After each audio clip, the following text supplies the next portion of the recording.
இன்றைக்கி நம்ம பார்க்க போகிற comic absolute Batman issue 2.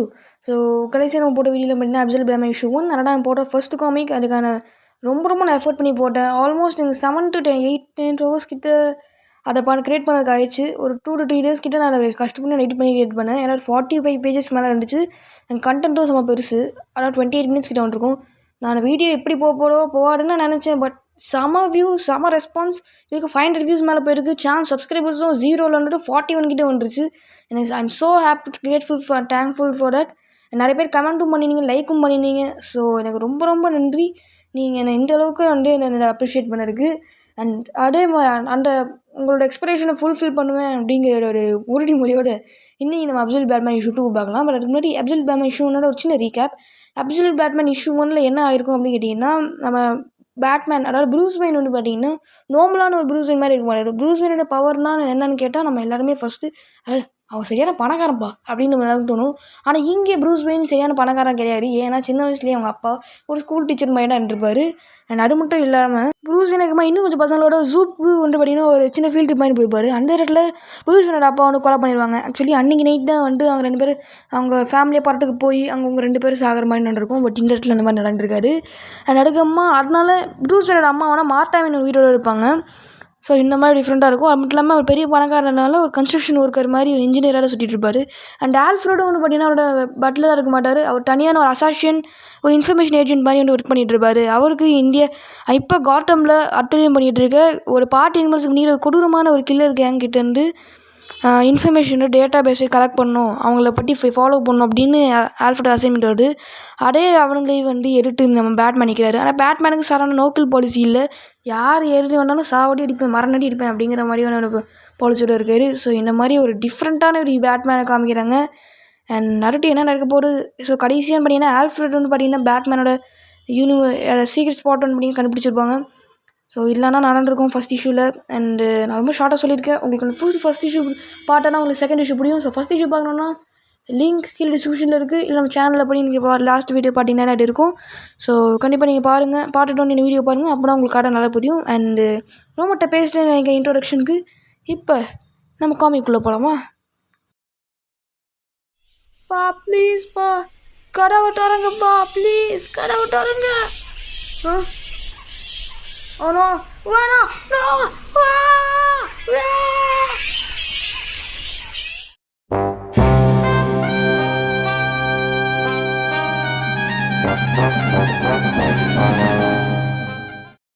And அடுத்த 2 வாரங்கள் ஃபுல்லாக பார்ட்டி அனிமல்ஸ்க்கு எங்கள் காட்டம் சிட்டி உண்டு லேர்ன் பண்ணாங்க. அதுக்கு மேலே பேட்மேன் அவங்கள உண்டு லேர்ன் பண்ணார். அவன் எல்லா இடத்துலையும் இல்லை பேட்மேன். ஆனால் அடுத்து பார்ட்டி அனிமல்ஸ்க்கு எங்கள் என்ன போய் அட்டாக் பண்ணுவாங்கிற நல்லாவே தெரிஞ்சிருந்துச்சு. இப்போ எப்படி அக்வாரியமில் வந்து அவங்களை அட்டாக் பண்ணுறானோ. அண்ட் என்னோட பங்குக்கு நான் நிறைய சர்வேலன்ஸ் ப்ரொடெக்ஷன் ஆட் பண்ணேன். ஏன்னா அவன் பார்ட்டி அனிமல்ஸ் எங்கே அடிச்சுட்டு வரைக்கிட்டு வர என்னால் நிறைய டேட்டா கலெக்ட் பண்ண முடியும். அண்ட் அவ்வளோ சீக்கிரமாக என்னால் காட்டம் மட்டும் வெளியே போக முடியும். சில நேரம் கிட்ட சியானிஸ் அவங்க அதாவது பார்ட்டி அனிமல்ஸுக்கு அடிங்க கொண்டு வந்தான். ஒரு சின்ன மிலிட்டியவே எங்களால் டம்ஸ் பண்ண முடியும். அண்ட் நான் ஸ்பெஷல் ஃபோர்ஸஸில் இருக்கும்போது என் கமாண்டர்ஸ் எப்போயுமே ஒரு லீடருக்கு எப்போ வந்து முன்னாடியே அட்டாக் பண்ணணும்னு தெரிஞ்சிருக்கணும். அண்ட் ரெட்ரீட் அண்ட் குரூப் அதாவது எப்போ அடி தரனை நிறுத்தணும் அண்ட் எப்போ திரும்ப அடிக்கணும் தெரியும் அப்படிம்பாங்க. ஸோ சியானிஸ் யார் அப்படின்னு கேட்டிங்கன்னா இப்போ இருக்க ஆல்ஃப்ரெட் கிட்ட லீட் படி பார்ட்டி அனிமல்ஸ் கேங்க லீடர்னு அவர் அசீம் பண்ணுறது. பட் அந்த சியானிஸ் யார் அப்படின்னு இன்னும் தெரியல. என் கேம்பெயின்ஸ்லாம் பெருசு. ஒன்று ஏஎஃப், என்னோட ஆர்ஆர் அண்ட் எல்லா பேட்டிலையும் இல்லை அட்டிக்கு இந்த பேட்டில் அவனுக்கு ரெட்ரீட் அண்ட் ரீக்ரூப்னா என்ன அப்படின்னு தெரியுதுன்னு நினைக்கிறேன். அண்ட் ஏட் இந்த மாதிரி இந்த அக்வாரியம் தண்ணி ஃபுல்லாக வெளியே பாய்ச்சிருக்கு. நம்ம பேட்மேன் அலேக்கா மேலே போய் குடிச்சிருக்காரு. அண்ட் இப்போ நம்ம மேலே வச்சுருக்காரு. அவன் எல்லாத்தையுமே பிளான் பண்ணுறான், எல்லாத்தையுமே யூஸ் பண்ணுறான் அப்படின்னு. கீழே அவாடா உனக்கு இருக்குது அப்படின்னு சொல்லிட்டு அந்த பார்ட்டி மோசாரங்களாம் கட்டிகிட்டு இருக்கு. தலைவன் பேட்மேனும் அவனோட பவுச்சிலேருந்து ஒரு சின்ன ஒரு பால் மாதிரி எடுத்து கீழே போடுறான். அப்படின்னா ஒரு கெமிக்கல் கான்சன்ட்ரேட் வினைகர் அண்ட் சால்ட் வாட்டரில் பட்ட உடனே அது ஒரு ஆசிடாக மாறுது. அதுதான் சல்ஃபரிக் ஆசிட். ஸோ அதனால் அந்த ஆசிடோட எரிச்சல் தாங்க முடியாமல் பார்ட்டி சாலங்களாம் வெளியே வர கொட்டை வந்து போலீஸ்கிட்ட மாட்டிக்கிறாங்க. இதெல்லாம் நம்ம ஆல்ஃப்ரெட் பாட்டுட்டு அடுக்கமாக சொல்கிறது. இந்த மாதிரி பேட்மேன் நிறையவே வந்து பார்த்திங்கன்னா இம்பார்ட்டண்ட்டான பொருட்கள் விஷயத்தெலாம் வந்து பார்த்திங்கன்னா சிடிஓனுக்கு பகி வச்சுருக்கான். ஆனால் அது ஒன்றும் இல்லை, பல குகைகள். என்னால் அது எல்லாத்தையுமே வந்து கண்டுபிடிக்க முடியல, 1-2 கண்டுபிடிக்க முடியுது. ஆனால் மூமெண்ட்டை வச்சு நான் லைன் பிளாட் பண்ணேன். அது மூலமாக என்னால் மற்றதையும் பின் பாயிண்ட் பண்ண முடியும்னு நினச்சேன். ஆனால் அவன் எப்பயுமே வந்து ட்ரிக் பண்ணிட்டே இருக்கான். ஆனால் இப்போ வரைக்கும் கோட்டமில் என்ன விஷயம் நடந்தாலும் ஒரு வகையில் அது கரெக்டாக இருக்கான். எனக்கு இவன் பேட்மேன் சமயத்தில் ஒரு ரொட்டீன் செம்ம டைட்டாக இருக்குது. அவன் வேலைக்கு போவான், திடீர்னு மறைஞ்சு போவான். ஒரு சின்ன ரூமர் அவன் ரெட் ஹுட் ஒரு சஸ்பெக்டடான ரெசிஸ்டன்ஸ் குரூப்போட கனெக்டில் இருக்கான் அப்படின்னு தெரியுது. ஆனால் உண்மை என்னென்னா அவன் ஒரு தனி ஒருவன். அவன் எந்த குரூப்லேயும் கனெக்டட் இல்லை. அண்ட் அவனோட ரொட்டீனை அவன் வாரத்துக்கு ஒரு வாட்டி பிரேக் பண்ணுவான். அந்த டைமில் அவன் என்ன பண்ணுறான் பேசுகிறான்னு எனக்கு புரியாது. அது என்னன்னா ஜோசப் ஷில் அதாவது அவர் அப்பாவோட கொலையாளியை போய் பேசுவான். அந்த கேமராவில் நான் வீடியோ மட்டும் பார்க்க முடியும், அந்த ஆடியோ இல்லை. இன்னொரு ஒரு வாரம் கரண்டது. எனக்கு பேட்மேனுக்கு இப்போ ப்ரொடெக்ஷன்லாம் ரிமூவ் பண்ண சொல்லிட்டாங்க. ஏன்னா அவன் ரொம்ப அன்பிரடிக்டபுளாக இருக்கான் அப்படிங்கிறனால. நானும் அவர்கிட்ட சொல்லி பண்ணுறேன் அவன் என் மிஷினுக்கு எவ்வளோ ஹெல்ப் பண்ணியிருக்கான்னு. ஆனாலும் எனக்கு அவனுக்கு ப்ரொடெக்ஷன் குவிட் பண்ண தவிர வேறு வழி இல்லை. ஏன்னா அவன் ப்ரொவகேஷன் சைனஸ் யார் அப்படிங்கிற போட்டு டிவி என் கேஸில் க்ரியேட் பண்ணியிருக்கு. என் கேஸ் ரெடி பண்ண எனக்கு ரொம்பவே ஹெல்ப்ஃபுல்லாக இருக்குது. பட் எனக்கு வழி இல்லை, நான் ப்ரொடெக்ஷன் ரிமூவ் பண்ணிட்டேன். அண்ட் இன்னும் முன்னாள் கழிச்சு எப்படி நான் அவனோட சீக்கிரம் ஹைட் அவுட்டை கண்டுபிடிச்சணும், அதே மாதிரி பார்ட்டி வந்து கண்டுபிடிச்சிட்டாங்க. நான் ப்ரூஸ் கிட்ட சொல்ல பாட்டேன், நான் புரிஞ்சுக்கிட்டான். அவன் retreat and grey group Batman அப்படின்னு அவன்கிட்ட சொன்னேன். அண்ட் ஒரு மிகப்பெரிய எக்ஸ்ப்ளோஷன். அந்த ரெட்ரீட் அண்ட் கிரே குரூப்க்கான சமயம் இன்னும் வரல. அண்ட் இது பேட்மேனாக யாருன்னு முழு உலகத்துக்கு முழு காட்டம் சிட்டிக்கு காட்டுச்சு. முன்னாடி அந்த பார்ட்டி கேங்கை விட ஒரு பொடி முன்னாடியே யோசிக்கிறான். And I like it.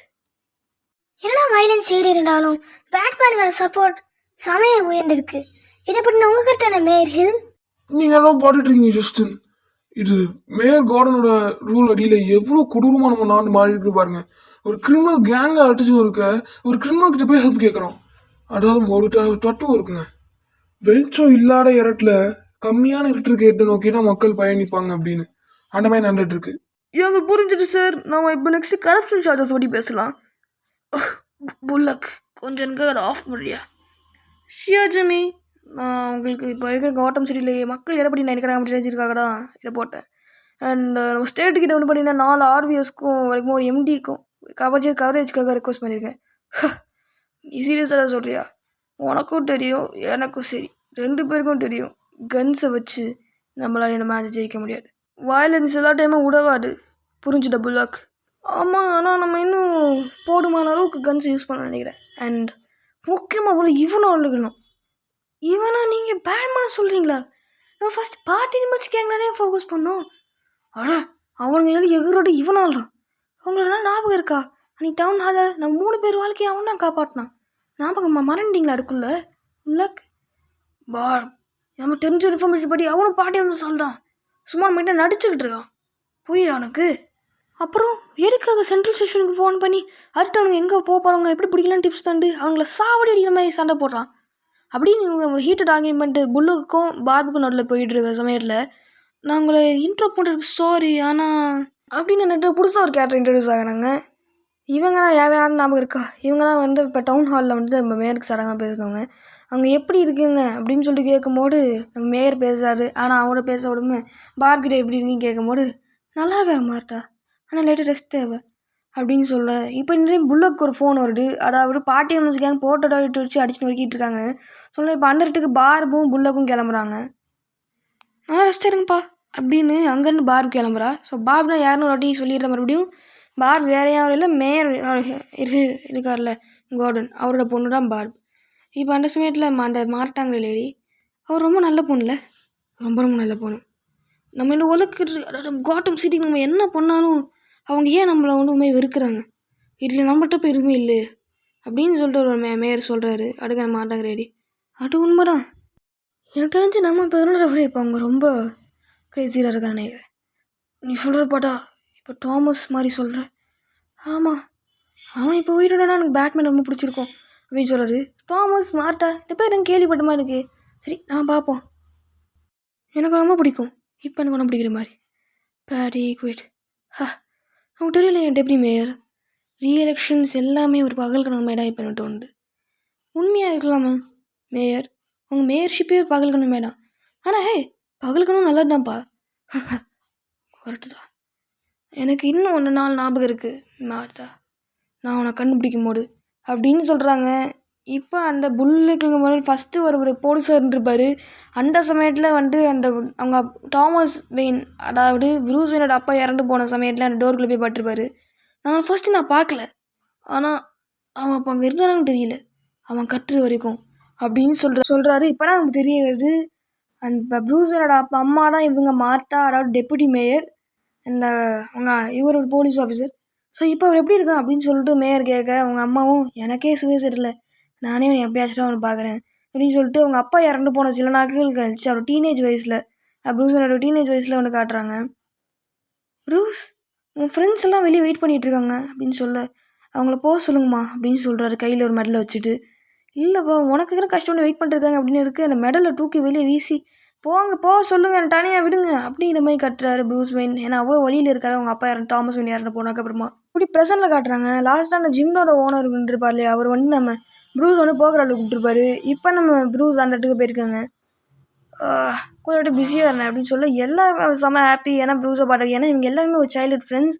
ப்ரூஸை வந்துட்டு அந்த இடத்துல பார்த்தவொடனே அவங்க செம்ம ஜாலியாக இருந்தாங்க. நான் அந்த ஃபோட்டோ எடுத்து மெமரியை ஸ்டோர் பண்ணிக்கிறேன் அப்படிங்கிற மாதிரி அந்த ஜிம்மை வந்து ஃபோட்டோ எடுக்க பார்க்குறாரு. ஆனால் என்னட்டும் கேம் ஆடும்போது ஃபோட்டோவில் இருக்கக்கூடாதுப்பா அப்படின்னு சொல்லிட்டு பேசிக்கிட்டு இருக்காங்க. இல்லைப்பா, ஜஸ்ட் வந்து மெமரிக்காக தான் ஓசி அப்படிங்கிற மாதிரி இவங்க எல்லாருமே வந்து பேசி ஜாலியாக கலகலன்னு பேசிகிட்டு இருக்காங்க. ப்ரூஸ் அங்கே விளாட வந்து உட்காரும்போது 20 போல், ஏன்னா இப்போ நாங்கள் பிக் போர்ட் விளாட போகிறோம். கிட்டத்தட்ட 1700 அண்ட் அதுக்கு மேலே நிறைய போயிட்டுருக்கு. விளாட்லாமா? நான் என்ன சொல்லுவேன்னா 1728 எனக்கு ஒரு சின்ன விஷயம் மாதிரிதான். விளாட்லாமா அதை வச்சு? அண்ட் ஒரு எக்ஸாக்டான போட்ட ஒரு வால்யூம் ஆஃப் கியூபிக் ஃபுட் கிட்ட வருமா 12 டைம்ஸ் அப்படின்னு சொல்லிட்டு அங்கே இருக்க ஒரு ஃப்ரெண்டு கண்ணாடி போட்டிருக்கான்ல, அவன் பாட்டு இன்னும் கிரிக்கெட் என்னென்னமோ பேசிகிட்டு இருக்கான். சரி, எனக்கு ஒன்று துணியா ஒழுங்காக புரியலை. ஏன்னா ஒன்றுமே வந்து பார்த்திங்கன்னா எனக்கு கேம்ஸை பற்றி எனக்கு சுத்தமாக தெரியாது. அண்ட் யாருமே அதை வந்து விளாடாதீங்க. I don't encourage it. This one is just for story line. ஏன்னா ப்ரூஸு உன்ட்டு 20 நாள் பரவாயில்ல, என்கிட்ட ஒரு லேஅவுட் தாகம் இருக்குது அப்படி சைன் அப் பண்ண வச்சுக்கோனேன் அப்படின்னு சொல்லிட்டு அவங்க ஃப்ரெண்டு ஒருத்த வந்து இருக்கான். அவன் வந்து கடங்காலம் மாதிரி என்னமோ வந்து ஒரு 18 விஷயமா பேச, ப்ரூஸோ ஒரு போக்கர் காணி தூக்கி என் கண்ணில் அடிச்சுட்டு அவனை வந்து காட்டிக்கிறாரு. அவனை வந்து கலாய்க்கிற மாதிரி அடி இருக்கிறாரு. இருக்குமா ப்ரோ எல்லாம் அடிச்சு காட்டிங்க ப்ரோ, சும்மா நார்மலாக ஜாலியாக வந்து இங்கே விளாட ஆரம்பிக்கலாமா அப்படிங்கிற மாதிரி சொல்கிறாங்க. யாராச்சும் கூப்பிட்டீங்களா? நான் கிட்டேருந்து ஒரு பல மாதத்துக்கு முன்னாடி கைரோ வந்து ஒரு போஸ்ட் கார்டை வெட்டுன்னு வாங்கினேன். நாங்கள் ஒரு அப்படின்னு சொல்ல கார்ட்ஸ் எப்படி பேச மாதிரி தெரியுது டப்பு அப்படின்னு சொல்லிட்டு எல்லாருக்குமே கார்ட்ஸ் பிரித்து போட்டு அந்த கேம் விளாட ஆரம்பிக்கிறாங்க. ப்ரோஸோ பெட்டிங்குக்கு அவன் 20 ஏற்றுறாரு. இந்த மாதிரி ஆளாளுக்கு ஒரு பேரை வச்சுட்டு நானே 200 ஏற்றுறேன். பெரிய மனுஷா அப்படின்னு சொல்லிட்டு எல்லாம் விளாட்றாங்க. ஸோ ப்ரூஸ், இப்போ உங்ககிட்ட என்ன இருக்குது அப்படின்னு மாதிரி அந்த பெட்டிங் ஏற்றும் போது ப்ரூஸ் கிட்டே மறுபடியும் என்ன இருக்குது அப்படின்னு சொல்லிட்டு கேட்க, இது எப்படி இருக்குது அப்படின்னு சொல்லிட்டு ஒரு ஏப்ஸ்கல் மாஸ்க் இருக்குல்ல, அந்த பாட்டி மாஸ்க், அந்த மாஸ்க் வைக்கிறாங்க. எல்லாம் ஷாக் ஆகிட்டு என்ன ஆகுது அப்படின்னு சொல்லி கேட்க, நான் சிட்டியில் அந்த விபத்துக்கு அப்புறமா அதை ரிப்பேர் பண்ண போனேன், அங்கே கிடச்சிது அப்படின்னு சொல்லிட்டு ப்ரூஸ் சொல்கிறாரு. இதை வெளியே கூட்டிகிட்டு போய் அப்படின்னு சொல்லிட்டு எல்லாருமே கடறாங்க. மங்கி மாஸ்க்கு உடம்புலாம் இங்கே வந்து பெட்டிங்கு கொண்டு வர அப்படியேப்பா பாட்டில் அப்படின்னு சொல்லிட்டு சொல்ல, அது ஏப்ஸ்கல் இல்லைடா, நல்லா பாரு ஒயரிங் இருக்குது அப்படின்னு சொல்ல, ஆமாம் நிறைய டிஃப்ரெண்ட் டைப்ஸ் ஆஃப் ஸ்டிப்லாம் உள்ள இருக்குது, ஸோ லைக் ஜிஎஸ் மாதிரி இருக்குது அப்படின்னு சொல்ல ஒருத்தாண்டு கலாய்க்கிறான். என்னையா இது இங்கிலீஷா கிரீக்கா, நீ என்ன லாங்குவேஜை பேசிகிட்டு இருக்க அப்படின்னு சொல்ல, ப்ரோ ஜிஎஸ்னால் ஒரு ஜியோகிராஃபிக்கல் இன்ஃபர்மேஷன் சிஸ்டம் ஓசி. அது நிறைய டார்கெட்ஸ் வந்து பார்த்திங்கன்னா ப்ரைவேட் ஜிபிஎஸ் நெட்ஒர்க்குள்ளே வந்து பார்த்திங்கன்னா கரெக்டாக இருக்கும். இது வந்து பார்த்திங்கன்னா ஒரு டீகட் பண்ண முடிஞ்சிருந்தா அந்த ப்ரைம் லொக்கேஷன் எங்கே இருக்குது அப்படிங்கிற வரைக்கும் எல்லாம் கண்டுபிடிக்க முடியும் அப்படிங்கிற மாதிரி சொல்ல, நம்ம பேட்மேன் அது முடிஞ்சிருக்கு, அந்த பார்ட்டி முடிஞ்சிருக்கமா அப்படியே இது எப்படின்னு பார்த்தீங்கன்னா ப்ரெசென்ட்டு ஃபியூச்சரில் அடுக்குமா நடக்கிற காமிக்கிறாங்க. அங்கே அந்த ஏப்ஸ்கல் மாஸ்க்கு வந்து ஹேக் பண்ணி ஒரு லொக்கேஷனை வந்து பார்த்திங்கன்னா நம்ம பேட்மேன் கண்டுபிடிக்கிறாரு. இப்போ மறுபடியும் இங்கே பேசுகிறாங்க. மற்ற சிப்ஸ் எல்லாம் சும்மா ப்ரீமியராக இருக்குது. எவ்வளோ ப்ரீமியர்னா இவன் சம்பளத்தை விடுவா பெரிய மனுஷா எல்லாம் ஒரு பயங்கரமான வார்த்தைங்க, ஆனால் இதை நான் எடுக்க போகிறேன் அப்படிங்கிற மாதிரி அந்த பால் சொல்கிறான். ஹைட்டு ஹெவிலியும் பாட்டி மனுஷன் எல்லாத்துலேயும் போயிட்டுருப்பாங்க. ஸோ ஓசி, உன்னோட வயசு என்ன? இல்லை எனக்கு என்ன தெரிய போடுது, ஏன் பிஸ்னஸ் ஏடிபி பிஸ்னஸ் அப்படின்னு சொல்ல, ரிலாக்ஸ் நீ இன்னும் உள்ள இருக்கியா அப்படின்ட்டு கேட்டேன் அப்படின்னு சொன்ன ப்ரூஸ் சொல்கிறாரு. அப்படியா அப்படின்னு சொல்ல, என்னட்ட ஏடிபிக்கலா நல்லடாச்சு அப்படின்னு சொல்ல, இன்னொரு பக்கம் வந்தால் இது எந்த அளவுக்கு வரட்டுன்னு தெரியுமாலே, பாட்டி அனிமல்ஸ் ஏங்க இன்னும் நகரமாகி தெரியலே, என்னால் ஒரு விஷயம் சொல்ல முடியும், இவங்க நம்ம நாடை வந்து உன்னிலன்னு பண்ணாமல் இங்கே போக மாட்டேங்களே, அண்டு அவங்களோட ஆளு 8 பேர் என்னமோ ரோமன்னு சொன்னாங்களே, அது என்னன்னு எக்ஸாக்ட் தெரில, அவன் வந்துட்டு டீலிங் போடுறவங்க எல்லாரையும் முடிச்சு விடுவாங்களே. அண்ட் ஆமாம், நான் இன்றைக்கி விளையாடலே என்கிட்ட பெருசான பேர் இல்லை அப்படிங்கிற மாதிரி சொல்லிட்டு அந்த ஆள் ஒரு சின்ன ஒரு அந்த பாட்டி இருக்காங்க லீடர் பற்றின்னு ஒரு சின்ன ஒரு ஹோப்டாரு. ஆனால் ரோமன் அப்படின்னு சொல்லிட்டு நம்ம ஃபஸ்ட் இஷ்யூவில் பார்த்துருப்போம் இல்லையா, அவங்க டீலிங் போட 2 பேரை கூட வந்து கதையை முடிச்சுடுவாங்களே அந்த மாதிரி. அப்படி இன்னொரு ஆள் வந்துட்டு இருக்குமால உமக்கு இருக்குமே பேசிட்டு அந்த ஆள்கிட்ட வந்துட்டு அவனோட ரைஸ் என்ன அப்படின்னு கேட்க, என்கிட்ட கிங்ஸ் இருக்கு என்ன இன்னொரு கையில், ஸோ நான் கண்டிப்பாக வரேன் அப்படிங்கிற மாதிரி சொல்லி. அப்புறம் ஒயிலன் அப்படிங்கிற அந்த ஜிம்போகிட்ட கேட்க, பா நான் வரலப்பா, நீ ப்ரூஸ் நீ நல்லா மாட்டிக்க போகிற அது மாதிரி நல்லா தெரியுது, ஆனால் நான் பார்க்க சந்தோஷப்படுறேன் அப்படிங்கிற மாதிரி சொல்ல. ஆல்ரைட் இப்போ நீயும் நானோட இருக்கும் அப்படிங்கிற மாதிரி சொல்கிறாரு. நான் சொன்ன மாதிரி பண்ணி இந்த பார்ட்டி இன்வெஸ்ட் கேங் வந்து பொலிட்டிக்கலாக வந்துட்டு ஏதாவது பண்ணிகிட்ருக்காங்க அப்படின்னு நீ நினைக்கிறியா அப்படிங்கிற மாதிரி கேட்குறாங்க. ஏன்னா இப்போ எலெக்ஷன் வேறு வரப்போடு கார்டன் ஒரு வீழ்றதுக்காக ஏதாவது பிளானாக இருக்கும் அப்படின்னு சொல்ல. எனக்கு ஒரு பர்சனலாக எனக்கு மேலே ரொம்ப பிடிக்கும். ஏன்னா இப்போ வரைக்கும் ஒரு ஆட்சியில் பெருசாக எந்த ஒரு குறையும் இல்லை. அண்ட் ஆமாம், இன் 2 சென்ஸ் இப்போ இது வந்து பொலிட்டிக்கலாக இருந்தால் இது வந்துட்டு பவருக்கும் தாண்டிய இனமும் ஒரு விஷயமா இருக்கும் அப்படின்னு சொல்லிட்டு ப்ரூஸ்மேன் ஒரு பவரை விட ஒரு பெரிய மோட்டிவேட்டர் வேறு என்ன இருக்குது தெரியல, நீ சொல்லு அப்படிங்கிற மாதிரி அந்த ஆள்கிட்ட கேட்க, அவனும் இருக்கப்பட்ட இல்லையா ப்ரூஸ் உன போய் யாரையும் நினச்சிப்பார், அது மணிடா புரிஞ்சுது உனக்கு. அண்ட் மறுபடி போய் மணியை எப்படி பேசும்போது இந்தா பேர் ஆஃப் 2 உங்ககிட்ட என்ன இருக்குது அப்படின்னு சொல்ல நம்ம ப்ரூஸும் 3 ஏசஸ் 1 4 நம்ம ஜோக்கர்ஸ் வச்சு விளாட்றோண்ணா அப்படின்னு சொல்ல இன்னொரு அப்படியே சொல்ல அந்த ஜிம்ப்ரோ ஜோக்கர்ஸ்லாம் எங்கள் கணக்கில் வராது அப்படிங்கிற மாதிரி சொல்கிறாங்க. ஸோ ஒவ்வொரு இஷ்யூலேயும் இந்த ஜோக்கருக்கான ஐட்டம் தான் போடுறாங்க. எப்போ ஜோக்கர் வர போகிறான்னு தெரில. ஆனால் இப்போ 13 இஷ்யூக்கு அப்புறமா ஜோக்கரோட அடிட்டர் பயங்கரமாக இருக்குன்னு நினைக்கிறேன். ஏன்னா இப்போ அப்சல்யூட் ஜோக்கரோட ஃபர்ஸ்ட் லுக் வந்து விட்டுருக்காங்க. பார்க்கவே பயங்கர கொடூரமாக இருக்குது. உங்களுக்கு அப்படியே தெரிஞ்சிருக்கும்னு நினைக்கிறேன். தெரியலன்னா நான் எப்படி ஷார்ட்ஸ் கூடி சீக்கிரம் போடுறேன். வீடியோ அப்லோட் பண்ண ஒரு 1 hour or 2 hours வந்துடும். So stay tuned. இப்போ நம்ம ப்ரூஸும் ஃப்ரெண்ட்ஸ்கிட்ட பேசினதை வச்சு ஒரு ஐடியா ஒன்று கிடச்சிருக்கு. அது மூலமாக அவருக்கு அந்த ஏப்ஸ்கல் மாஸ்க்கை வந்து டோண்டு மோட இருக்க ஒரு விஷயம் கிடச்சிருக்கோம்ல, அதான் அந்த ஜிபிஎஸ் சிக்னல் அண்டர் இருக்க பில்டிங் போகிறாங்க. அது மட்டும் இல்லாமல் உங்கள் ஃப்ரெண்ட்ஸ் வந்து பார்த்தீங்கன்னா பழைய முன்னாள் மேயர் ஹில் ஃபார்மர் மேயர் ஹில்லோட ஐடியாவாக இருக்கிற வாய்ப்புகள் இருக்குது. அவன் என்னமோ கோல்டன் செஸ்ட்னு ஒரு விஷயத்த வந்து பாதுகாட்டிருப்பான் அப்படிங்கிற மாதிரி கொஞ்சம் நிறைய இன்ஃபர்மேஷன் கிடச்சி பல இன்ஃபர்மேஷன் வச்சு போகிறாங்க. ஸோ அது என்ன கோல்டன் செஸ்ட்னா என்ன, டோனரா இல்லை கார்பரேட்டா இது என்ன அப்படின்னு சொல்லிட்டு கேட்க, அவங்க ஃப்ரெண்ட்ஸும் எனக்கு தெரியல ப்ரூஸ், அது ஒரு காயின், அது யாரும் டாஸ் பண்ண வேணாம்னு நினைக்கிற ஒரு காயின் அப்படிங்கிற மாதிரி சொல்கிறாங்க. இப்போ நம்ம ப்ரூஸ் நாங்கள் கிடைச்ச சீக்கிரம் லொக்கேஷனுக்குள்ளே போய் பார்க்குறதுக்கு அங்கே இருக்கிற ஒரு கம்ப்யூட்டருக்குள்ளே போயிட்டு அந்த கோல்டன் செஸ்னா அதை பற்றின ஏதாவது லீட் இருக்கா அப்படின்னு சொல்லிட்டு பார்க்குறாங்க. ஸோ அந்த இடமே வந்து பார்த்தீங்கன்னா பார்ட்டிகல்ஸ் கேங் அடியில் இருக்குது, இல்லை என்னமோ பெரிய டேட்டா கையில் இருக்குது அப்படின்னு சொல்லிட்டு தெரியுது. அங்கே காட்டம்னு ஒரு ஃபோல்டரில் இருக்குது. அந்த ஃபோட்டோக்குள்ளே ஆர்கேம்னு ஒன்று இருக்குது. அப்படின்னு என்னென்னு பார்த்துட்டு இருக்க சமயத்தில் அந்த பார்ட்டிகல்ஸ் கேங் லீடரே வந்துட்டு அங்கே நேரில் வரான். நேரில் இல்லை, அங்கே இருக்க ஸ்க்ரீன்ஸில் வரான். Hello Batman. ஸோ நம்ம கடைசியாக ஒரு வாட்டி மீட் பண்ணிட்டோம்ல, ஆனால் அவங்ககிட்ட பேசுகிற மாதிரி டைம் இல்லை. அண்டு எனக்கு ஒரு சின்ன ரெக்வஸ்ட், நீ என்னோடய அனிமல் பார்ட்டி கேங்கில் வந்து சேர்ந்தா நான் நல்லாயிருக்கும் அப்படின்னு சொல்லி நான் யோசிக்கிறேன். அதுக்கு உனக்கு ஒரு ஆப்ஷன் இருக்குது. இப்போ வெளியே சுற்றி ஃபுல்லாக வந்து போலீஸும் 7 ஆளுங்களும் இருக்காங்க. உனக்கு இப்போ இருக்கிறது 2 ஆப்ஷன். ஒன்று எங்கள் குரூப் வந்து ஜாயின் பண்ணி அப்படின்னு கேட்க பேட்மேன் அது செட்டாக நடக்கிறா அப்படிங்கிற மாதிரி சொல்ல, ரைட். அப்போ வந்துட்டு எனக்கு 2வது ஆப்ஷன் உயிர் தப்பிக்க பாரு அப்படின்னு மாதிரி சொல்ல அந்த ராக்கெட் லான்ச்சர் எடுத்துகிட்டு வந்துட்டு பார்ட்டி எம்எல்ஸ் ஆளுங்கள்லாம் வந்து சரமாரியாக வந்துட்டு பேட்மேனை நோக்கி லான்ச் பண்ணுறாங்க. ஆனால் நம்ம பேட்மேனும் அங்கே அசாட்டியமாக தப்பிச்சு ஒரு இடத்துக்கு கீழே வந்து பார்த்தா அந்த இடத்துல ஆல்ஃப்ரெட் இருக்காரு. அப்புறம் நம்ம ஆல்ஃப்ரெட், நீ ஒரு நல்ல டிரெக்டிவ்னா நான் ஒட்டுக்கிறேன், பார்ட்டி எம்எல்ஸ் கேங்க பற்றி நிறைய லீடாக இருக்கேன். அண்ட் அவனுங்க பார்க்குற அளவுக்கு இல்லை, வேறு என்னமோ ஒன்று உள்ளே பெருசாக பண்ணுறானுங்க. அண்ட் நான் இங்கே நம்ம 2 பேருமே மாட்டி ஹெல்ப் பண்ணிக்கலாமா? எனக்கு அவனோட என்னை பற்றி எக்ஸ்பிளைன் பண்ணியிருக்க ஒரு கொஞ்சம் டைம் கூட அப்படின்னு சொல்ல பேட்மேன் 30 seconds அப்படின்னு சொல்ல, ஆல்ரைட் அதை நமக்கு பேசிக்கலாம், பட் ஃபஸ்ட் நம்ம இங்கேருந்து சேஃபான இடத்துக்கு போகணும். என்கிட்ட ஒரு கார் பின்னாடி நான் வந்து ஒழிச்சு வச்சுருக்கேன், உங்ககிட்ட ஏதாவது கார் இருக்கா அப்படின்னு சொல்ல நம்ம பேட்மேனை ஆக்சிலேட்டர் போட்டு மிடின்னு மிதிக்கிறாரு. அப்புறம் டேட்டுன்னு இவ்வளோ நேரம் இவங்க எல்லாம் நின்றுட்டு இருந்தாரே பேட்மேனோட ஒரு பெரிய ஜெயிச்சாண்டியான கார் தான், அதை வச்சு உடச்சிக்கிட்டு தர மாதம் பேட்மேன் அங்கே வெளியே வர ரைட்டு பேட்மேனோட பாஸ்ட்டுக்கு போகிறோம். அப்போ ப்ரூஸ் வெயின் அவரோட மெடல் தூக்கி வெளியே வீசும் போது அங்கே இருந்து ஒரு சட்டம், இன்னும் வெளியே மறண்டியா அப்படின்னு சொல்ல செலினான்னு சொல்கிறாரு. பார்த்தா அவங்க பொண்ணு வந்து வா வெளியே போகலான்னு சொல்கிறா. இதோட இஷ்யூ முடியுது. ஸோ கைஸ் அவ்வளோ இந்த இஷ்யூ. ஸோ இதுவே வந்து பார்த்தீங்கன்னா சின்ன இஷ்யூ தான். இதுக்கே ஆல்மோஸ்ட் 20 minutes கிட்டே எனக்கு வந்துடுச்சு. எப்படி நான் இவ்வளோ டைம் ஆகுது அப்படின்னு எனக்கு புரியலை. இல்லைனா குயிக்காக நான் வந்துட்டு காமிக் எக்ஸ்ப்ளனேஷன் பண்ணுறதுக்கு எனக்கு ஒரு சின்ன ஒரு மெத்தட் இருக்குது. பட் அந்த மெத்தட் நான் எக்ஸ்பிளைன் பண்ண உங்களுக்கு பிடிக்குமா இல்லையா அப்படின்னு தெரியல. அதனால கன்ஃபியூஷனில் இருக்குது. ஸோ அந்த மெத்தட் எக்ஸ்பிளைன் பண்ணலாமா வேணாமா, எஸ் ஆர் நோன்னு மட்டும் கமெண்ட் போடுங்க. நான் தேர்ட் இஷ்யூ நான் அந்த மாதிரி எக்ஸ்பிளைன் பண்ணி போடுறேன். அது போட்டால் டைம் உங்களுக்கு வந்துட்டு சின்னதாக வரும். உங்களுக்கு பிடிக்குங்கிறதுக்காக சொல்கிறேன். ஓகே கைஸ், என்னோட வீடியோ முடிச்சுக்கலாம். இந்த வீடியோ பிடிச்சா லைக், ஷேர், சப்ஸ்கிரைப் பண்ணுங்கள். அது மட்டும் இல்லாமல் ஏதாவது மிஸ்டேக் இருக்குது இல்லை அப்ரிஷியேட் பண்ணணும்னா கமெண்ட் செக்ஷன் உங்களுக்கு ஓப்பனில் இருக்குது, கண்டிப்பாக பண்ணலாம். அடுத்த இஷ்யூ ஒரு புது காமிக்கில் உங்களை சந்திக்கிறேன். டில் தென் டாட்டா பை, see you.